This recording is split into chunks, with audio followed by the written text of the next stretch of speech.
कर रही है पूरे इस देश भविष्य के कांग्रेस के निर्माण की, उसका हिस्सा हूं। तो मैं ये सारी चीजें कह रहा हूं कि एक महत्वपूर्ण उद्देश्य इस संगठन का ये है कि इस देश के, चाहे वो बीजेपी के सिंबल पर भी क्यों नहीं लड़ा हो, एक्चुअल में वो भी कांग्रेस का कार्यकर्ता है, क्योंकि ये पंचायती राज कांग्रेस की देन है। इसलिए उन सब लोगों को पार्टी से जोड़ करके एक बेहतर भविष्य का लीडर तैयार करें।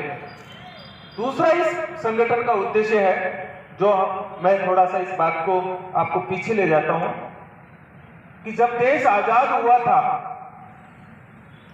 आज कांग्रेस पार्टी की जब हम बात करते हैं, जैसे मैं आपसे बात करूंगा तो आप सब लोग कहेंगे कि साहब हमारे ये तमाम तरह की कमियां हैं, और उसका मूल्यांकन कैसे करते हैं कि हमारी पार्टी हार रही है। लेकिन जिस समय देश की आजादी की लड़ाई चल रही थी, तब यह इस पार्टी का गठन क्या चुनाव लड़ने के लिए किया गया था क्या? उस समय तो कोई सरकार भी नहीं थी।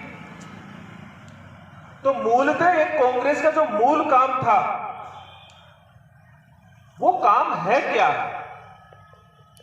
मैं आप ही से एक सवाल सामने रखता हूं।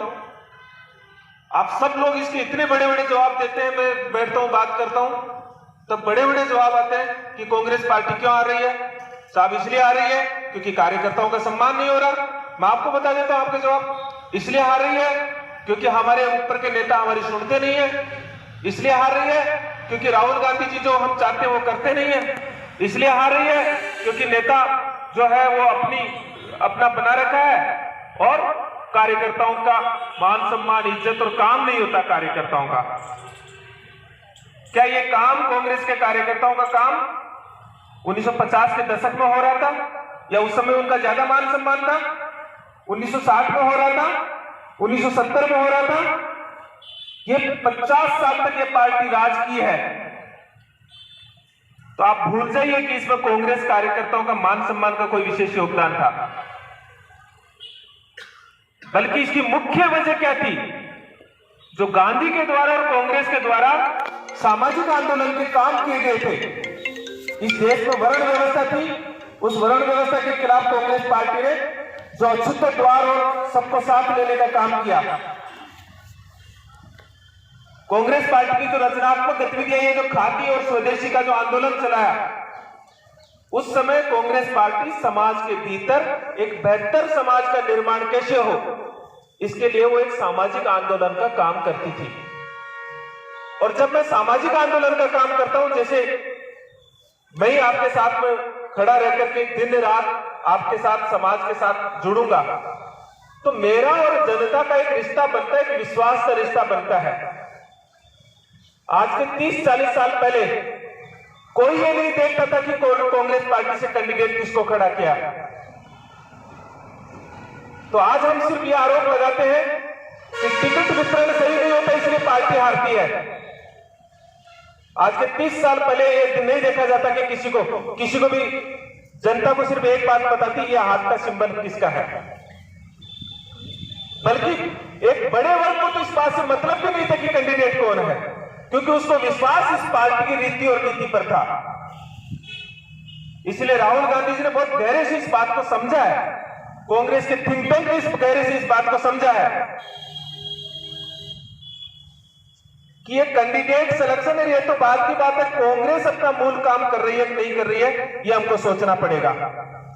और कांग्रेस कार्यकर्ता कौन हो, भविष्य में कांग्रेस का लीडर कौन हो, इसकी पहचान भी हमको करनी पड़ेगी।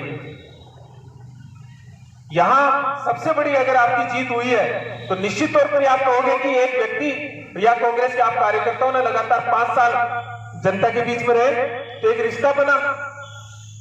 आज राजीव गांधी पंचायती राज संगठन को वही जिम्मेदारी दी गई है कि वह कांग्रेस की वो बुनियाद तैयार करे, कांग्रेस का जनता में खोया हुआ विश्वास को तैयार करे, उसका कार्यकर्ता, उसका जनप्रतिनिधि कार्यकर्ता जनता के बीच में जाए। और वो तब तक संभव नहीं हो सकता है मित्रों, जब तक मैं आपको ज्ञान देने से पहले स्वयं मेरे आचरण में उस चीज को अपनाता हूं या नहीं अपनाता हूं। इसीलिए गोठवाल जी ने एक बात कही है इस बात की, और मैं इसी बात को, क्योंकि हम लोग ऊपर से इसी बात को रखते हैं, ये संगठन आपके नेतृत्व को बढ़ाने में कोई कोर कसर नहीं छोड़ेगा। नंबर एक बात, इस संगठन के माध्यम से आपको कांग्रेस पार्टी में, संगठन के भीतर मान सम्मान में कोई कमी नहीं रहेगी, नहीं यहां रहेगी, नहीं एआईसीसी में रहेगी, इसकी मैं गारंटी लेता हूं। और तीसरी चीज, आपकी संगठन की प्रॉब्लम तो छोड़ो, हम एक ऐसा परिवार का निर्माण करते हैं कि आपकी व्यक्तिगत समस्या और सामाजिक समस्याओं में भी हमारा राजीव गांधी पंचायती राज संगठन का 7000 का कैडर आपके साथ खड़ा मिलेगा। लेकिन संगठन आपसे क्या चाहता है?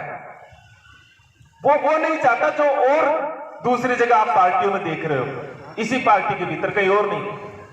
कि आप एक कागज ले लो और जाकर के मंचों पर कहो मैं ब्लॉक कांग्रेस कमेटी का, मैं जिला कांग्रेस कमेटी का महासचिव, और सिर्फ इस बात को कहने के लिए और अखबार में छपवाने के लिए अगर नाम लेना चाहते हो तो इस संगठन में आपका कोई स्थान नहीं है। अगर आप लोगों में चाय की थड़ियों पर बैठ के ये काम करना चाहते हो तो इस संगठन में आपका कोई स्थान नहीं है। ये संगठन आपको काम देगा, उस काम में अनुशासन चाहिए, और उस अनुशासन और उस काम के साथ आपके नेतृत्व को उभारेगा। अगर हम इस संगठन की बात करें तो आपको संगठन इतने टास्क देता है, इतने काम देता है जो आपको अपनी जड़ों से जोड़ता है। इसलिए मैं आप सबसे अपील भी करता हूं और आग्रह भी करता हूं कि जो लोग सच्चे तौर पर एक कांग्रेस को देखना चाहते हैं और ये जानना चाहते हैं कि हमारी कांग्रेस पार्टी है और अपने लोगों के बीच में अपनी एक पहचान बनाना चाहते हैं, अपने नेतृत्व को विकसित करना चाहते हैं, यहाँ का